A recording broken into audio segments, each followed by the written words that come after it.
Alhamdulillah, terima kasih peduliannya dari pemerintah daerah, Dinsos, semua udah kunjung ke sini. Ya, itu aja penjelasan saya. Sebetulnya bener nggak Pak sih 200 kilo yang Enggak, itu cuma 150-an. Benar, ya. Kondisi orangnya udah baik-baik aja. Bisa ngobrol seperti biasa gitu. Bisa ngobrol seperti biasa, bercanda seperti biasa. Tadi sama Pak Lurah sini, malah dikasih sangu tadi sama Pak Bimas. Bisa. Jadi bisa beratnya lebih itu kenapa Pak? Ada, Mas? Ya, mungkin dari pola hidupnya.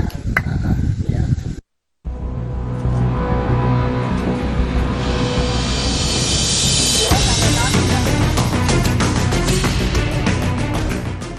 Setelah 3 tahun berada di lantai 2 ruko konveksi di Jakarta akibat berat badan sekitar 200 kg, Sumarlan berhasil dievakuasi tim rescue damkar Jakarta Pusat Kamis kemarin. Evakuasi butuh waktu cukup lama sampai harus memotong pintu kamar karena akses dari lantai 2 ke lantai 1 cukup sempit. Ditambah Sumarlan tidak bisa berjalan akibat kaki yang sakit. Mendapati laporan bahwa ada pria obesitas, Bapak Sumarlan usia 55 tahun, bobot kurang lebih 200 kilo.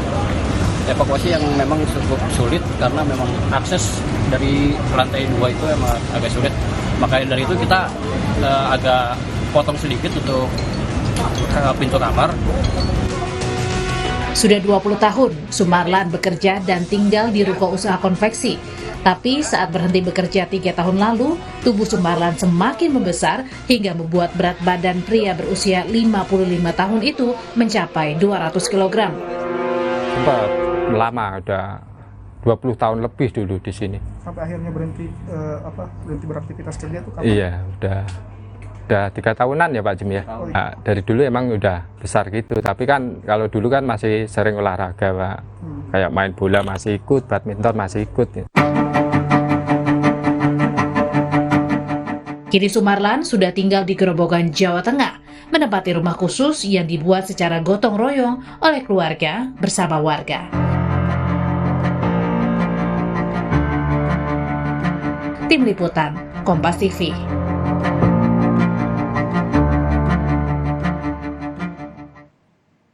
Informasi tentang penanganan pria obesitas Sumarlan kita tanyakan langsung ke Slamet Widodo, Kepala Dinas Kesehatan Kabupaten Grobogan. Dinas Kesehatan sudah datang ke rumah Dinas Kesehatan, kondisinya saat ini. Selamat sore, Pak Slamet Widodo. Selamat sore, Mbak Cina. Iya, untuk memantau kondisi Sumarlan, apa saja yang kira-kira akan dilakukan oleh Dinkes setempat? Ya, dan Kabupaten Grobogan, begitu ada pasien Bapak Sumarlan yang obesitas ini, langsung kita membentuk tim yang untuk menangani Bapak Sumarlan ini yang diketahui oleh dokter puskesmas setempat. Kemudian juga ada perawat, kemudian juga bidan desa, kemudian juga petugas laboratorium. Yang intinya tim ini nanti akan memantau setiap harinya perkembangan dari Bapak S ini.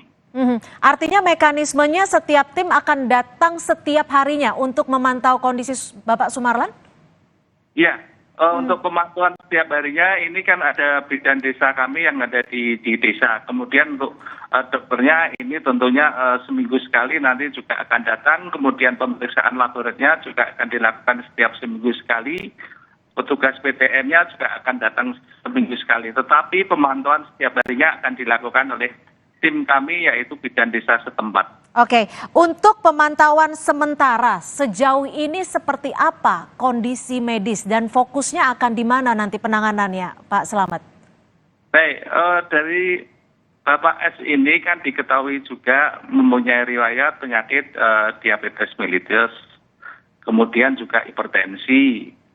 Tentunya kita dalam waktu dekat ini akan mengatasi penyakit-penyakit peserta yang ada di Bapak S ini. Kemudian berkaitan dengan selanjutnya tentunya penanganan dietetik, berkaitan dengan pola makan, kemudian juga pola hidupnya setelah kondisi yang diabetes mellitus dan hipertensinya ini juga akan tertangani. Kemudian kita juga berkonsultasi dengan rumah sakit Raden Sudati berkaitan dengan penanganan ini dengan dokter spesialis.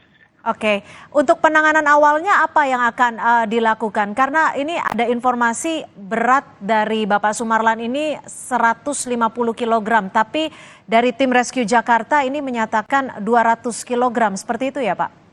Ya, untuk beratnya memang setelah tim kami mendatangi Bapak S ini memang agak kesulitan untuk menimbang berat badannya. Tetapi kita ukur dengan lingkar perutnya. Kemarin lingkar perutnya didapatkan 272.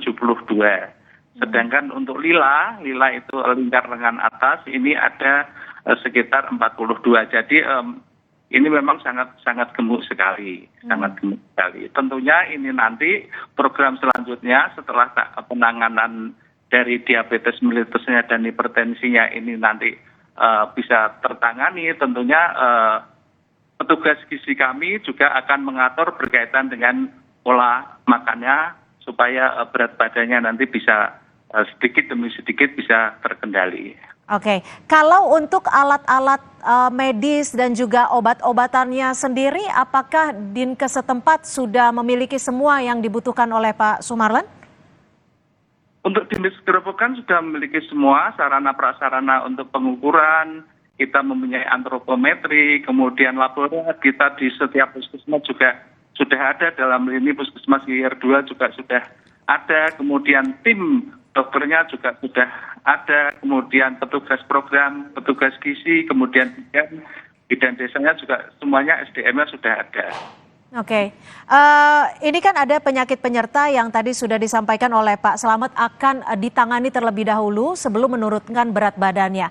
Apakah ada target ataupun waktu yang diperkirakan untuk penyembuhan penyakit penyertanya sendiri, Pak Slamet? Kalau target waktu kita memang tidak ada ya, tetapi pada prinsipnya kan kita akan menangani dengan segera secepat mungkin. Tetap berkaitan dengan nanti perkembangan terkendalinya penyakit penyerta ini kita memang tidak bisa memastikan sampai berapa lama. Oke, kalau untuk kondisi Pak Sumarlan sendiri kira-kira ditempatkan di rumah yang sudah disediakan keluarga ini apakah cukup memadai untuk penanganan baik dari Dinas Kesehatan setempat? Ya kalau dikatakan cukup memadai enggak, saya kira kita harus memaksimalkan kondisi rumah yang memang sudah ada. Tapi intinya nanti tim akan melakukan penanganannya lebih lanjut dengan memantau setiap harinya. Ada berapa tim ahli ataupun yang sudah disediakan saat ini, Pak Slamet? Ya. Tim dokternya? Tim dokternya di Puskesmas Gilir 2 itu ada 2, yang ini nanti juga akan memantau setiap saat perkembangan kalau ada konsultasi dari bidan desa yang setiap harinya akan memantau. Kemudian tim gizinya juga kita sudah ready karena memang di setiap puskesmas sudah ada tim gizinya. Juga petugas akan mengontrol dengan kondisi baik